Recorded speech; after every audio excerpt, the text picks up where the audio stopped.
స్థానిక సంస్థల ఎన్నికల్లో జనసేన పోటీపై మంత్రి నాదెండ్ల మనోహర్ కీలక వ్యాఖ్యలు చేశారు.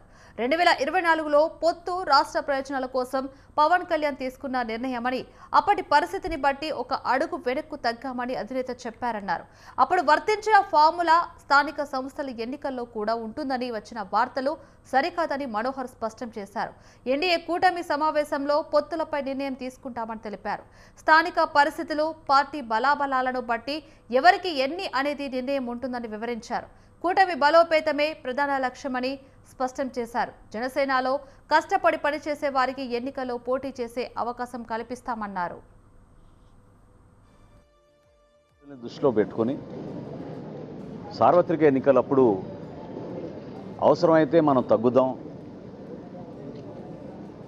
ఏ ప్రాంతంలో మన అభ్యర్థులు ఉన్నారో పార్లమెంట్లో కానివ్వండి, శాసనసభలో కానివ్వండి,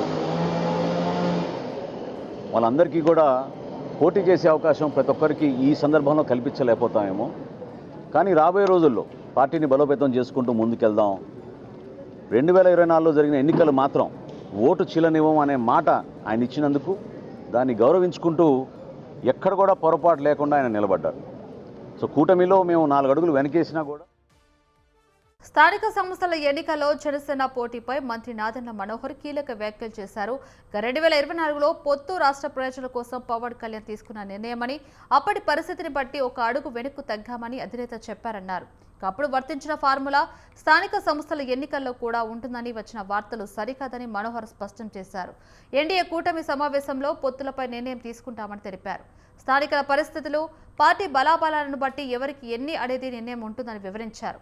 కూటమి బలోపేతమే ప్రధాన లక్ష్యమని స్పష్టం చేశారు. జనసేనలో కష్టపడి పనిచేసే వారికి ఎన్నికల్లో పోటీ చేసే అవకాశం కల్పిస్తామన్నారు. ఇక ఇదే అంశానికి సంబంధించి మరిన్ని అప్డేట్స్ లైవ్ లో శ్రీనివాస్ అందిస్తారు. శ్రీనివాస్, చెప్పండి, జనసేనలో కష్టపడి పనిచేసే వారికి ఎన్నికల్లో పోటీ చేసే అవకాశం కల్పిస్తామని కూడా చెప్తున్నారు. అప్పటి ఫార్ములా ఇప్పుడు వర్తించదని కూడా మరి నాదెండ్ల మనోహర్ చెప్తున్నారు. దీన్ని మనం ఎలా చూసుకోవచ్చు అంటారు?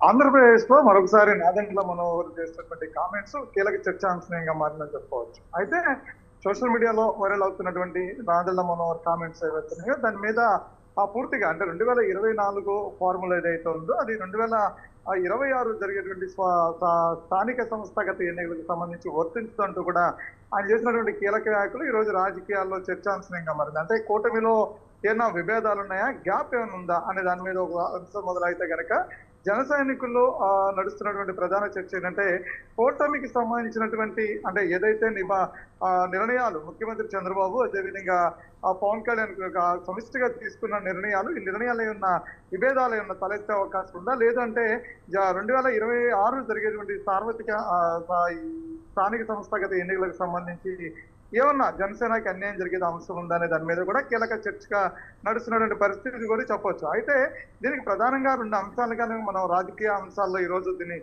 చెప్పేటువంటి అవకాశం కనిపిస్తుంది. అయితే 2024 ఫార్ములా అనేది ఏదైతే నాదెండ్ల మనోహర్ చెప్తూ ఉన్నారో అది 2024 రాష్ట్ర ప్రయోజనాలను దృష్టిలో పెట్టుకుని అప్పుడు ఎన్డీఏగా కూటమిగా వెళ్ళడం అనేది రాష్ట్ర ఓటు చేయలేకపోవటం, మరొకటి అధికారంలో రావడం ద్వారా అప్పుడున్నటువంటి పరిస్థితుల నుంచి మెరుగైనటువంటి పరిస్థితులు ఆంధ్రప్రదేశ్లోకి కూటమి ద్వారా ముందుకు తీసుకెళ్తాము. అందులో ప్రభుత్వంలో భాగస్వామి అవుతున్నటువంటి ఇది జనసేన కావచ్చు, బీజేపీ కావచ్చు, ప్రభుత్వంలో భాగస్వామ్యం అవటం ద్వారా రాష్ట్రానికి ప్రయోజనాలు కలుగుతున్న అంశాన్ని ప్రస్తావిస్తూనే 2026 సార్వత్రిక ఎన్నికలు ఏవైతున్నాయో, స్థానిక సంస్థల ఎన్నికలు ఏవైతున్నాయో అందులో ఎవరి పాత్ర ఎంత అనే దాని మీద కూడా 2వ అంశం కూడా ప్రస్తావిస్తూ ఆయన బ్యానర్లు కట్టడంతోనో 2-3 బ్యానర్లు కట్టడంతోనో లేదంటే 4-5 పేపర్ అడ్వర్టైజ్మెంట్లతోనో నాయకత్వం రాదు, నాయకత్వ లక్షణాలని పుణికిపుచ్చుకోవాల్సినటువంటి అవసరం ఉంటుంది. సో నాయకుడిగా ముందు మీరు ఎదిగితే ఆల్రెడీ అంటే జనసేనకి ఇప్పుడున్నటువంటి పరిస్థితులు మెరుగైనటువంటి పరిస్థితుల్లోకి మనం ఆల్రెడీ వెళ్తున్నాము. ఇంకా మెరుగైనటువంటి పరిస్థితుల్లోకి వెళ్ళాలంటే జనసేన క్యాడర్ ఎవరైతే ఉన్నారో క్యాడర్ అంతా కూడా ముందు నాయకత్వం వైపు దృష్టి పెట్టండి.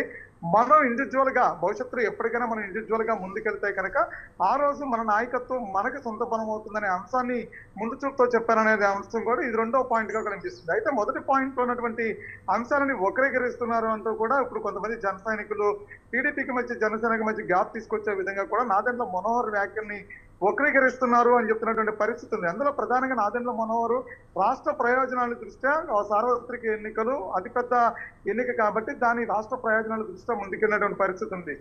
మరో రెండు అత్యున్నతమైనటువంటి ఆ ఎన్నిక ఏదైనా ఉందంటే అది స్థానిక సంస్థలకు సంబంధించినటువంటి ఎన్నిక. సో స్థానిక సంస్థలకు సంబంధించినటువంటి ఎన్నికలు ఎక్కడైనా సరే ఇటు బలాబలాలను బట్టి మాత్రమే ఉంటుంది. అంటే అటు పంచాయతీల్లో కావచ్చు, ఇటు ఎంపీటీసీ, జడ్పీటీసీ కావచ్చు, ఇవన్నీ కార్పొరేషన్, మున్సిపల్ కార్పొరేషన్లు కావచ్చు, లేదంటే అదే విధంగా మున్సిపాలిటీ ఎన్నికలు కావచ్చు, ఇవన్నీ కూడా స్థానిక బలాబలాల మీద ఆధారపడి ఉంటుంది. అయితే కూటమి సార్వత్రిక ఎన్నికలకి ఎలా అయితే బలాలు అంటే సొంత బలం ఒకే బలం మీద ఎలా వెళ్ళారో, సార్వత్రిక ఎన్నికల్లో అర్బన్ ప్రాంతాలకు వచ్చేపాటికి ఒకటే బలం మీద వెళ్ళాలి. స్థానికంగా రూరల్ ప్రాంతానికి వచ్చేపాటికేమో రూరల్ ప్రాంతానికి వచ్చేపాటికి స్థానిక నాయకత్వాన్ని బట్టి మాత్రమే ఉంటుంది. సో స్థానిక నాయకత్వాన్ని ముందు మీరు స్థానిక నాయకత్వాన్ని పెంచుకోండి అంటూ కూడా జస్ట్ కార్యకర్తలకు చెప్పినటువంటి అంశం కానీ దీన్ని జన సైనికులు కావచ్చు ఇదంతా పాజిటివ్ వేలో తీసుకుంటున్న పరిస్థితి కనిపిస్తుంది. సో మరో పక్కన చూస్తే ఇది రాజకీయంగా చర్చాంశనీయంగా మారినటువంటి పరిస్థితి కనిపిస్తుంది. రాజకీయ చర్చాంశనీయంలో ఇటు కూటమికిను అదే విధంగా కూటమిలో జనసేన